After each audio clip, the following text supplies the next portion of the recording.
Sasa unaniambiaje? Unasikia gapi tu? Kwa Mungu sikutarajia, kumbe baba Zwalea. Ndio hivyo unasikiaga. Hata kuna msanii mmoja sijui anaitwaje alikwambiaje? Mimi na wewe. Achaga na huyo bwana. Man. Wewe na unambana nani utoka shule mapema? Wewe Ridha, mzima. Msende kunisema. Ukusema nini siseme nini? Yaani kumbe utembea na mjomba wangu.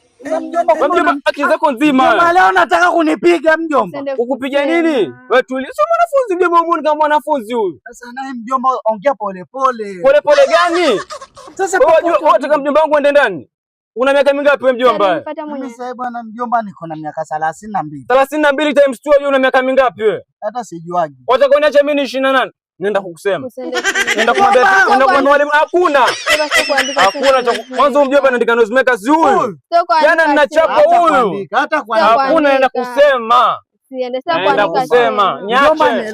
Kuelewe nini? Mimi nitafunga kunipiga mwanzo wewe. Nenda kusema. Siende kusema sasa kuandika noise. Nenda kusema. Niacheni. Nitafanya kazi za ndani. Kazi gani? Nitaosha vyombo. Utanisikiliza kuanzia leo. Nitakusikilizaje? Unafundisha homework. Nitakuwafundisha. Utaosha vyombo. Ana asubuhi niogeshe alafu wewe. Nitakuogesha pia. Ole wako usifanye nenda kusema alafu wewe mwambie asiandike noise maker. Usimwandike. Alafu baadaye tukutane sawa? Jamani mjomba sasa. Wewe nyamaza. Basi acha basi hivyo ushakubali niende naye. Baadaye huyu sasa mwache aende baadaye nitakutana naye mimi. Mshamaliza pacha yako bila yuko tena kusema. Sawa mjomba. Miaka 30. Miaka 62 mwanzo sana nasema. Mjomba. Kwa makini wewe. Sitaki tena kurati naye. Twende mwanzo huko. Tena na uende zake. Wewe Ridha baadaye unitafute sawa? Na mimi pia nionje. Twende bana. Nitakuja fungwa hili.